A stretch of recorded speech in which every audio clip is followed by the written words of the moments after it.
Hello everyone again for another installment of Wednesday Walk and Talk. It is afternoon here, which is a little different for me, but definitely wanted to just get this walk in. It's a little warm, so I might keep it kind of short today. But today I wanted to chat a little bit about mindfulness in chronic pain.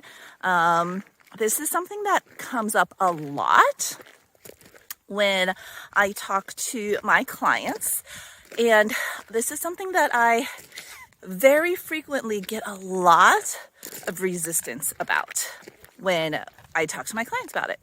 And I totally understand why. When you are in chronic pain, it's really difficult to not want to separate yourself from your body and your thoughts, because a lot of times when you're in that much pain, your thoughts can be very unpleasant, and you have probably trained yourself for a long time to just not be aware of unpleasant things.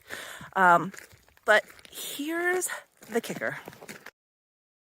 You try to ignore your brain and your body.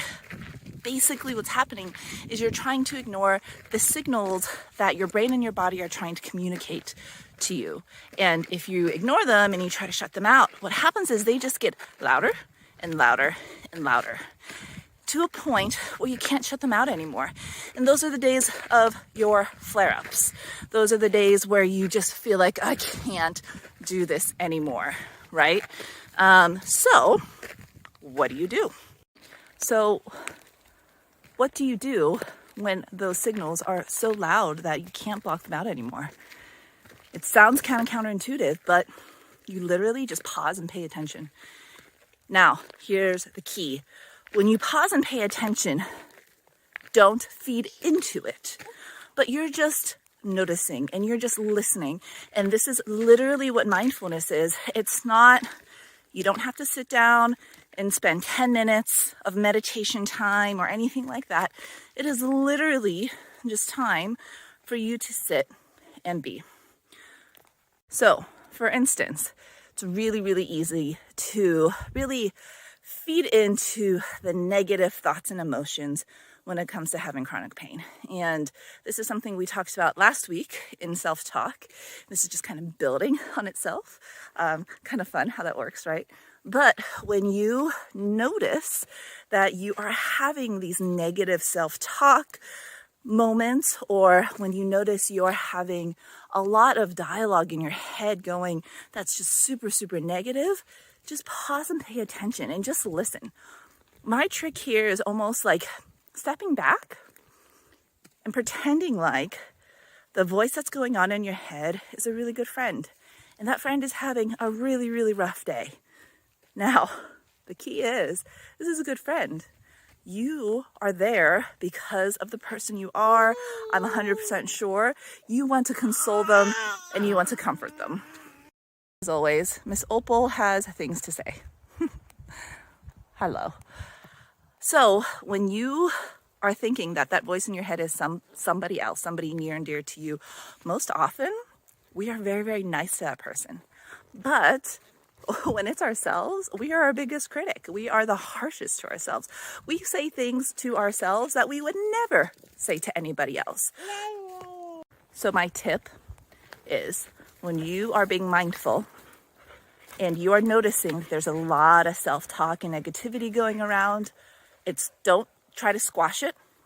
I don't want you to force positive thoughts. Don't be like, oh no, you're fine, everything's fine.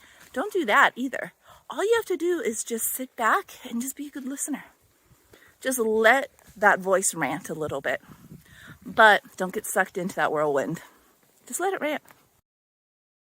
Same thing in your body. When you are feeling heavy, strong feelings in your body, whether it's pain or whether it's an emotion, and make sure sometimes emotional pain, a lot of times actually, emotional pain will manifest as physical pain. So sit back and really just take note. Where is it that you feel it? And name the feelings or name the emotions that you're feeling. That's a really good way to step back and observe instead of living in that moment. So for instance, if you are having that flare up of back pain and it is there, it's just gonna ruin your day and you can tell, the best thing to do is get in a comfortable position, whether it's sitting, laying down, what have you, whatever is most comfortable for you, and try to pinpoint it. Try to just explore it with a very open and curious mind and talk to yourself about it. Is it throbbing? Is it painful? And if it's painful, what kind of pain is it? Is it like tingly? Is it tight? If it feels tight, what does it feel like? There's all different types of feeling tightness, right? And really try to figure out, where is it in your low back? Because a lot of times when you've been ignoring pain for a long time, it's just in this kind of wide area. It's kind of widespread and it's really hard to pinpoint, right? So I know this sounds really counterintuitive to actually pay attention to your pain, but again, pain is just your body's alarm signal. If you keep trying to shut that alarm off or put it on snooze, it's going to get louder. Best part is if you want to hear a little bit more about mindfulness, how you can implement it in your life when you're in chronic pain, I actually interviewed Jessica McConaughey. She is a fellow of pain science. She's a PT in the Portland area, and she's fantastic. And she's actually NBSR certified, which means she has been certified in mindfulness-based stress reduction techniques. And she is one of the most deliberate and mindful people I know. So go check out that interview. It's on my podcast page and on my blog. I have a blog, but it's not very active. It's on my podcast and my YouTube channel. I'll drop the links down below. So as always, I always like to leave people with some practical things to do in terms of... I got about that, guys. I hope you don't mind baby babble because that's just what's going to happen today. But here are some practical things that I want you to try to implement into your daily life, whether or not you're in the middle of a flare-up. It's great to do when you're in a flare-up, but also try it when you're feeling good. Tip number 1, talk to yourself. I know it sounds weird, but have a conversation or just sit back and be a good listener. That's all you have to do. You can do this just sitting, or you can do this in journal form where you just have a journal out, set a timer for 5 or 10 minutes, and just brain dump. That's what I like to call this type of journaling method. It's literally just whatever free flow of consciousness is happening in your head, just get it down on paper and get it out of your head. If you're just sitting and thinking about things and listening, then I want you to also set a timer in just 5 or 10 minutes, nothing crazy. That makes it just way less daunting to do. So tip number 1 was for up here. Tip number 2 is how to be mindful with your body. You can do this definitely on days where you are not having a flare up. So what that looks like is going to be things like, okay, when you are walking, what does the ground feel like beneath you? Can you feel stones or pebbles? Do you feel the tightness in your shoes? What does your pack or your purse feel like on you? On days where you're having flare-ups, I want you to actually gently tune into your pain. And like I said, that is a lot more scary to do. So if that's too much for you, that's okay. Start with that on just days where you're not having a lot of pain, okay?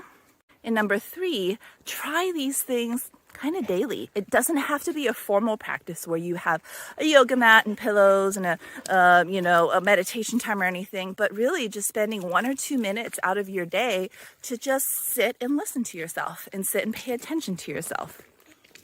And number 3, try these things kind of daily. It doesn't have to be a formal practice where you have a yoga mat and pillows and a meditation time or anything, but really just spending 1 or 2 minutes out of your day to just sit and listen to yourself and sit and pay attention to yourself.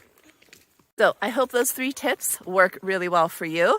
I'd love to hear what your feedback is. And again, I'm going to link the interview with Jessica on mindfulness in all my information here.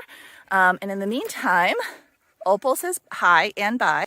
And the girls also say hi and bye. Bye, girls. Thanks for walking again with me. And see you next time on the next installment of Wednesday Walk and Talk. Oh, and please, if you have anything that you want me to really address, shoot me a DM. I will make it work and we'll chat. Okay, bye.